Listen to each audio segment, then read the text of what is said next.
Hi there, this is Renee. 3 times in one day. What's up with that? Anyways, I took a little break and I decided to start reading.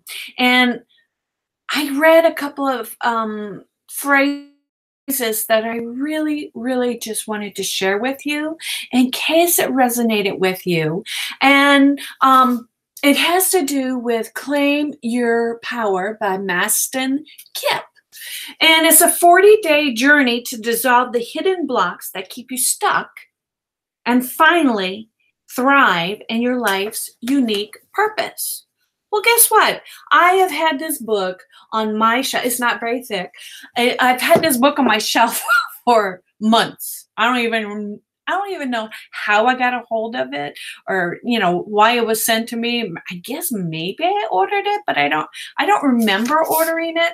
But anyways, I am finally sitting down to read this. It has some exercises, some affirmations to cover, prayers or statements that you can use in order to help you to release.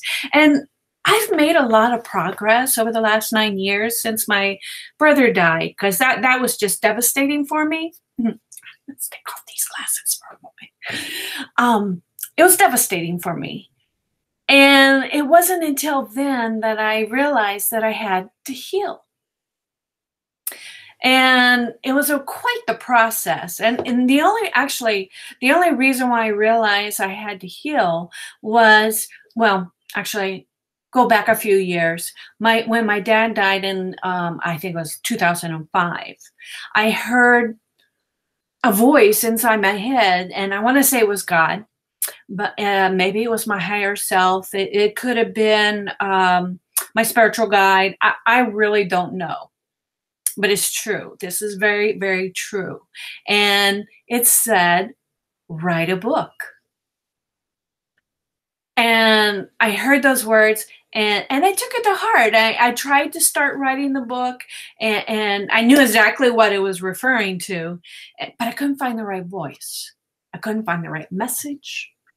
And I guess I just wasn't. And so I put it on the back burner. And I knew I needed to get it done, but for whatever reason, I just couldn't, I don't know, I couldn't face the music. I just couldn't deal with it.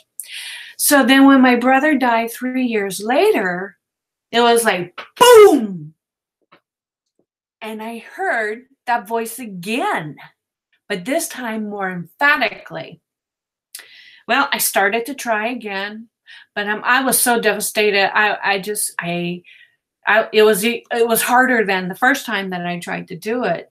But then I realized that I needed to heal and turn energy that was dragging me down into something that I could use, that I could help other people with. So that's when I started that 9-year journey of healing. And so I've come a long ways.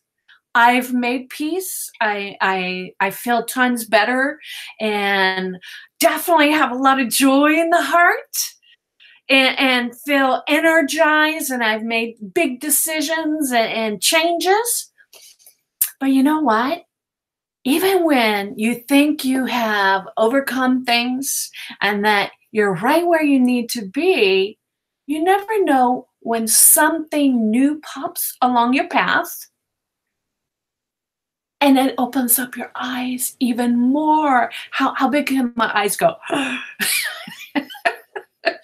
So anyways, I started looking at this book. I've been getting his emails and I glanced at them. I'm like, okay, yeah, okay. And then all of a sudden, there was this one email that caught my attention. I'm like, oh, maybe I should look at his book. Because every now and then I look up on my bookshelf and I'm like, yeah, I got that book. Oh, I wonder what I'm going to do with that. Am I going to read it? So anyways, here we go. I found this to be impactful, and I just feel like I have to share it. So the first thing is an invocation. It's towards the beginning of the book.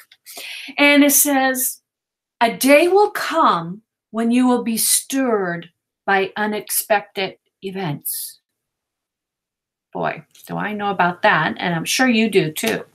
There's always going to be some sort of moment in your life that is life-changing, right? So a part of you will die, and you will begin to search for that elixir that will bring this part of your life back to life, or this part of you back to life. You will seek the elixir in friends, lovers, friends, or enemies, books, religions, foreign countries, hero songs, rituals, and jobs. But no matter where you look, the treasure will evade you. This is like, raising up a little feeling right here in my throat. All will seem lost, and and you will lose all hope that this magic potion even exists.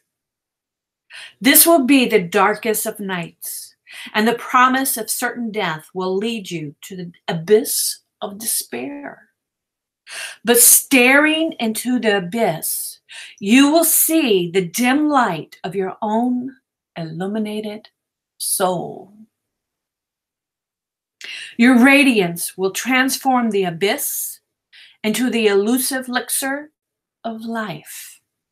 And for the first time, you will realize that all the while, it was your own light that you've been searching for. How amazing is that? It is true, because there's a number of leaders out there that they tend to say, you already have what you're looking for right inside you.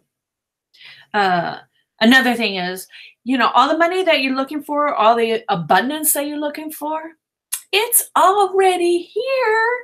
You just have to let it out and allow it to happen, right? So this invocation, I don't know, it raises up a little energy inside me, and I don't know if it does you, but I wanted to share that with you just in case it does, so I can get you thinking, what else is possible? How can I make this happen? And God help me. Ask for help, okay? And then there's a poem.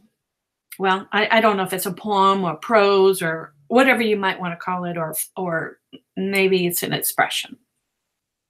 And it's by Maya Angelou. And she says, you may not control all the events that happen to you, but you can decide not to be reduced by them. Try to be a rainbow in someone else's cloud. Do not complain. Make every effort to change things that you do not like. If you cannot make a change, change the way you have been thinking. You might find a better solution. I really love it. It speaks to me. It's experience that I've gone through personally, and I know it's possible. You can do this. You have it within you, and you have permission if only you give it to yourself. Okay? That's all I wanted to say today. Thank you so much. If you found this to be of value, please like and share and subscribe. I would be grateful. I'll talk to you later. Love and light.